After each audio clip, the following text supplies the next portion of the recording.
Assalamualaikum warahmatullahi wabarakatuh. Alhamdulillahillazi anzala ala 'abdihil kitaba wa lam yaj'al lahu 'iwaja. Wa usalli wa sallim ala rasulil karim wa ala alihi wa sahbihi ajma'in. Saudara Dr. Muhammad, mana Ketua Menteri, Saudara Zamri, Menteri Pendidikan Tinggi, sahabat Samah, sahabat saya, Tuan Salim, semua ramai tamu-tamu KSU, KPP semua ada, SAS, rakan-rakan yang saya muliakan. Alhamdulillah kita dapat bersama-sama dan ikhtiar mengadakan persidangan mengenai zakat ini bagi saya penting. Zakat ini institusi unggul dalam membina kekuatan ekonomi yang juga memikirkan soal kesenjangan dan kemiskinan. Kalau sesatunya peperangan awal zaman Khulafaur Rasyidin mempertahankan institusi zakat itu di bawah Abu Bakar Siddiq radhiyallahu anhu. Dalam kupasan almarhum Syekh Yusuf Al-Qaradawi bahawa Islam itu tegak atas prinsip keimanan yang dikaitkan dengan salah, diperkukuh dalam jamaahnya, masyarakatnya dengan institusi zakat. Sebab itu, kalau ikut kupasan Qaradawi, kali pertama dalam sejarah umat manusia, peperangan pernah diistiharkan terhadap kalangan yang engkar menegakkan satu institusi zakat kerana kaitannya dengan pembelaan nasib rakyat miskin. Katanya untuk pertama kali dalam sejarah.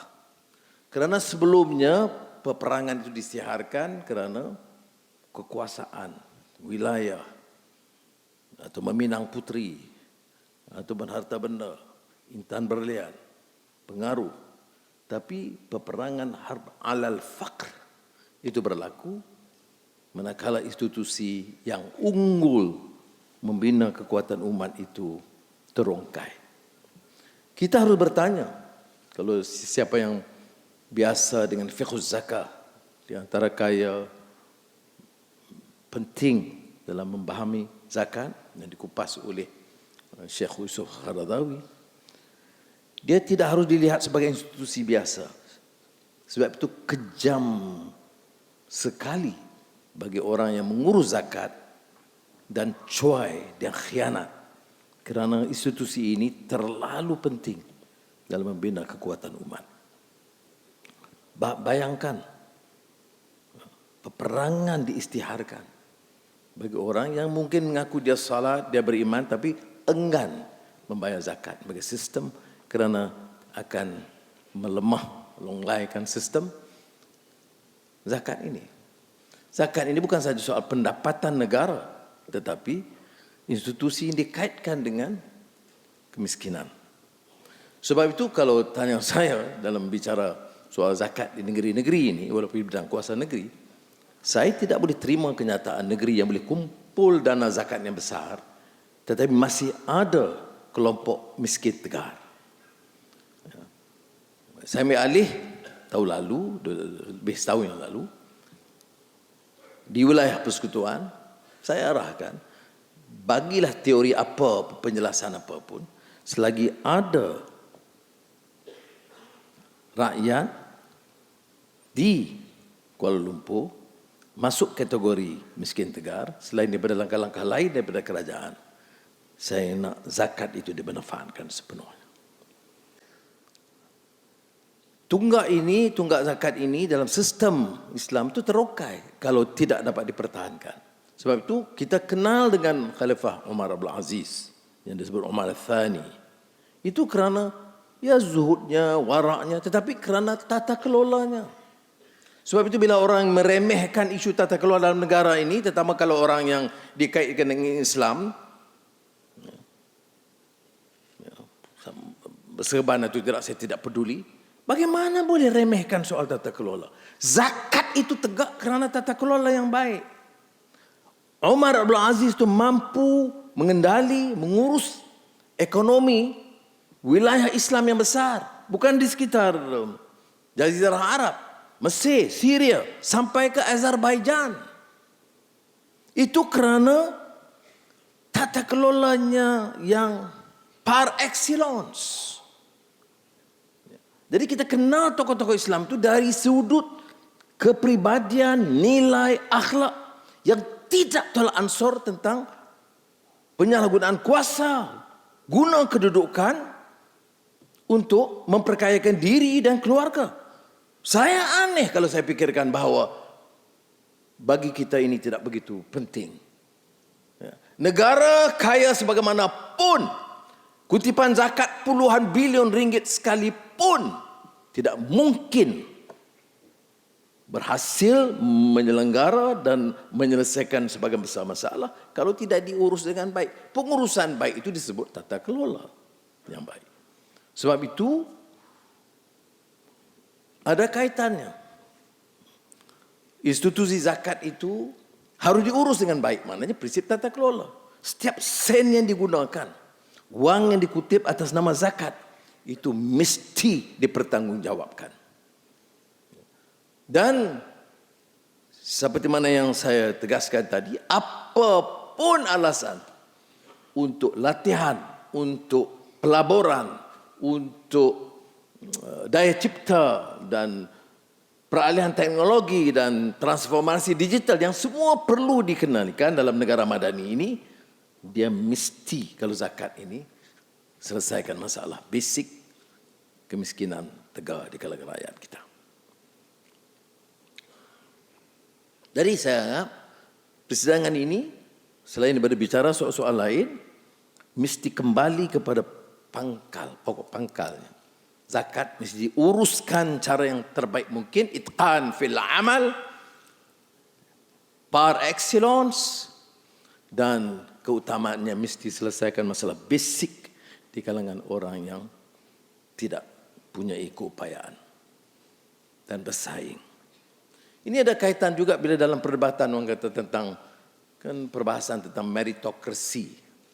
Ya, kita pilih, kita bantu yang terbaik, anak-anak yang cemerlang. Dan ada perdebatan. Ya, kita pilih. Tetapi dia lupa. Dan saya ingat Michael Sandel, profesor terkenal Harvard yang bicara tentang tyranny, kezaliman meritokrasi. Kerana meritokrasi itu, yang mana yang paling cemerlang, itu dipilih dan umumnya 99.9% dari sekolah terbaik, dari keluarga yang pendidikan tinggi dan kedudukan terbaik. Latihan terbaik. Jadi kesenjangan itu berterusan. Digital transformation itu kalau tidak dipastikan diperoleh oleh golongan peringkat yang miskin dan pendapatan rendah, dia akan menyebabkan kesenjangan lebih melebar. Kesenjangan yang terus melebar di bawah pengawasan kita tidak berarti kita mampu menegakkan keadilan. Menegakkan keadilan itu berarti mengurangkan kesenjangan, bukan melebarkan terus. Dan maknanya kalaupun institusi zakat memikirkan selain daripada membasmi atau menoktahkan kemiskinan tegar, memastikan golongan yang di peringkat rendah ini, miskin, itu diberikan kemudahan termasuk dalam bersaing dalam masa yang mencabar dan memerlukan kecanggihan melalui teknologi maklumat dan lain-lain. Sebab itu saya kata yang Profesor Sandel's argument in this tyranny of meritocracy itu mengungkit hal kesenjangan kerana tidak ada apa yang beliau sebut sebagai a conscious effort. Ya, satu tindakan yang jelas melalui tata kelola yang baik dan yang prihatin terhadap nasib orang yang tidak mampu bersaing. Ya. Kita dalam sistem pendidikan kita pun begitu kan. Anak-anak cemerlang di sekolah terbaik dan tentunya dari sekolah yang terbaik. Saya nasib baik karena pergi ke Kolej Melayu Kuala Kangsar. Masa itu belum ada sekolah-sekolah asrama penuh yang lain terkenal. Tetapi tidak boleh diukur dari segi itu. Kerana ada anak-anak dan rakan-rakan saya mungkin lebih pintar tapi kekal di corot ukun. Jadi mana mampu bersaing. Ya. Sekolah menengah di Menek Urai dan sekolah menengah di Kapit nak bersaing dengan sekolah Kolej Melayu atau Chungling High School, tak mungkin. Sebab itu langkah-langkah dalam perancangan kerangka pemikiran pengurusan zakat itu harus memikirkan semua ini. Bagaimana dengan dana zakat selain daripada usaha lain daripada kerajaan itu boleh mengurangkan kesenjangan yang berlaku. Cuba saya lihat kerana zakat institusi terlalu penting. Bayangkan di zaman Omar Abdul Aziz yang sebut tadi ya, dari Jazirah Arab sehingga ke Azerbaijan, dia perintah 2 tahun 3 bulan. Sebab tu orang kata, ni nampak kejar sangat ni dengan umur yang agak lewat sekila dekat dengan Datuk Wan Salim. Mengapa kejar sangat? Saya kata sebab saya rasa malu sebab Omar Abdul Aziz itu perintahnya 2 tahun 3 bulan. Masalah kemiskinan tegar selesai. Isu zakat itu diperkasa dan begitu baik. Inventory negara itu disusun hari pertama diperintah. Jumpa Mamak Bendahara. Dia kata apa yang tuanku perlukan silakan ya Khalif Amirul Mukminin. Dia kata bukan saya punya, ini negara punya. Itu kali pertama disebut inventory. Berapa emas, berapa simpanan gandum, berapa berlian yang ada dalam simpanan inventory itu. Dan sebahagiannya bukan saja zakat, ya, sebahagiannya itu dijual dan dibantu rakyat yang miskin dan untuk keperluan-keperluan yang lain. Jadi kalau dia selesaikan 2 tahun 3 bulan, kita yang perintah ada yang jadi Perdana Menteri 22 tahun, ada kerajaan 10 tahun, ada yang 33 bulan. Prestasinya bagaimana? Ini maknanya muhasabah yang sebenar. Kita duk ingat muhasabah, yang harus muhasabah itu kamu. Aku enggak perlu, kerana aku yang teratas. Ini yang masalah kita. Muhasabah itu mesti daripada ibda' binafsik. Masih mula daripada diri kita, seperti mana yang disebut dalam hadis Nabi Muhammad SAW yang saya bacakan tadi. Jadi sudah dalam soal zakat tadi, ya, bayangkan 2 tahun selesai masalah kemiskinan tegar di satu wilayah yang besar yang menembusi beberapa benua di bawah Umar Abdul Aziz. Jadi kita yang katakan ini contoh dan teladan, tak malukah kita? Tidak terasa bersalahkah kita kalau tidak memikirkan dan berbuat sesuatu? Kalaupun tidak sampai ke tahap itu, ya, tidaklah terlalu jauh daripada idealisme dan pelaksanaan yang dilakukan di bawah Omar Abdul Aziz. Ya. Sehingga kan yang saya turut baca, mufti boleh betulkan kalau silap, laporan yang mengatakan Gubernur Azerbaijan menulis kepada Omar Abdul Aziz, ya Amirul Mukminin, masalah kemiskinan tegar selesai di wilayah saya. Bagaimana mampu kita manfaatkan dana ini? Saya cadangkan untuk sama ada dia atau daripada Umar yang kemudian mencadangkan, oleh kerana selesai kamu bertanya kepada Allah Ta'ala, betul tidak? Bila saya dapat laporan Kuala Lumpur, Selangor, Negeri Sembilan dan Melaka, bukan Perak belum lagi, katanya masalah kemiskinan tegar itu hampir selesai 100%. Maka saya beritahu ke Menteri Besar apa yang Umar Abdul Aziz beritahu kepada Gubernur Azerbaijan, are you sure? Dia cakap bahasa Arab lah. Are you sure? Because you are finally, ultimately responsible to Allah SWT. But if it's true, Alhamdulillah. Dan gunalah wang itu, mungkin di antara cadangannya, membiaya anak-anak muda yang nak kahwin. Yang tak cukup wang. Zamri yang dah kahwin bukan, tak termasuk golongan ni, yang belum. Jadi, itu umpamanya ya. Itu sebagai contoh. Tapi ini bagi saya spectacular. Orang kadang-kadang bicara ini soal jihad, menyerang orang, pelaksanaan syariah. Dia guna itu slogan-slogan. Dia lupa bahawa kejayaan Islam itu termasuk dalam pelaksanaan tata kelola yang baik, yang praktik ini. Jadi, pengalaman ini harus kita manfaati dengan melihat bagaimana mampu kita melakukan dalam seperti mana disebut dalam fiqh zakah yang bukan dimensi tapi pelbagai dimensi. Tetapi dengan target yang jelas untuk membantu rakyat yang ketinggalan, sama ada terpinggir dan tersisih di arus pembangunan. Dan tadi Zamri sebut dalam zaman kami dulu, zaman dia kemudian sikit lah, kita bicara soal Najatullah Siddiqi, Profesor Mannan. Profesor Mannan tu, ada jadi menteri, saya tak tahu dia tak ingat lagi.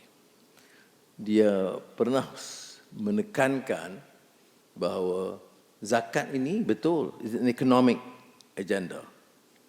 It is a social agenda. Tetapi lebih utama daripada economic dan social agenda, it is an Islamic, religious, spiritual agenda. Jadi tuntutan itu begitu diutamakan di dalam kupasan Mannan. Jadi pakar-pakar yang ada di sini, saya hanya bagi matan saja, syarahnya sudah lebih arif, tapi dekat dengan hati nurani dan jiwa saya. Harus sesuatu penambahbaikan yang harus dilakukan segera, kerana soal negara yang makmur dan maju, tapi kemiskinan tegar itu masih ada, dan ada beberapa target. Sebab tu saya kata bila saya ambil alih jawatan, pengumuman pertama saya, noktahkan kemiskinan tegar. Dan setakat ini yang saya kata yang berhasil 100%, Melaka, Negeri Sembilan, Kuala Lumpur, Selangor. Saya belum dapat laporan terperinci dari Pulau Pinang. Sepatutnya selesai sebab Pulau Pinang jumlah kemiskinan tegar itu jauh lebih kecil. Jadi TKM dalam tempoh seminggu harus beri laporan selesai atau tidak.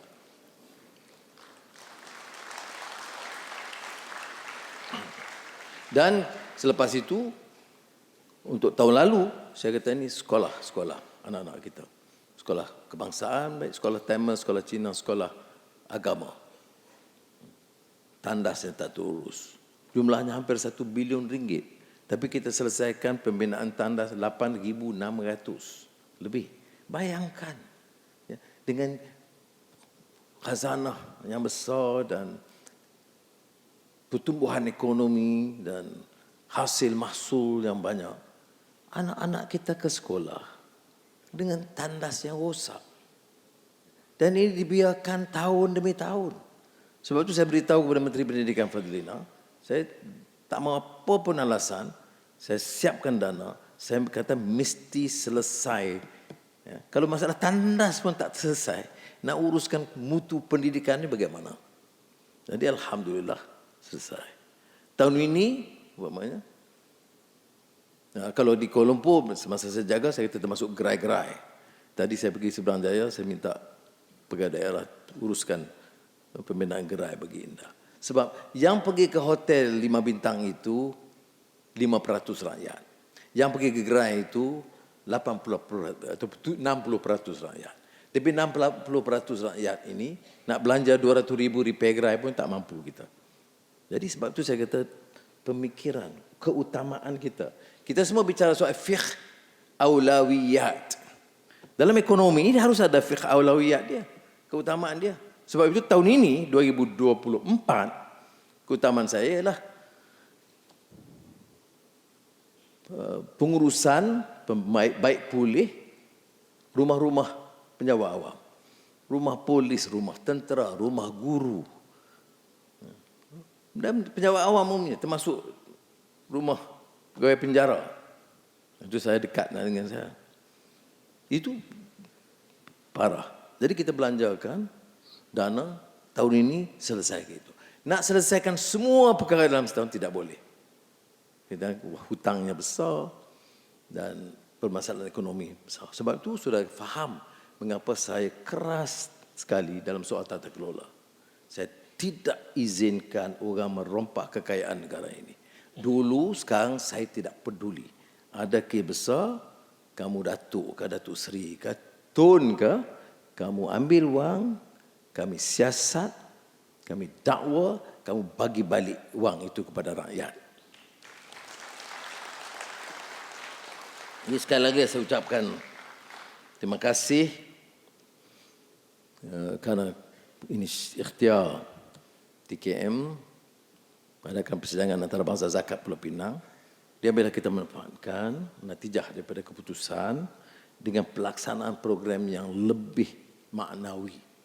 Semoga Allah memberikan kekuatan. Wassalamualaikum warahmatullahi wabarakatuh.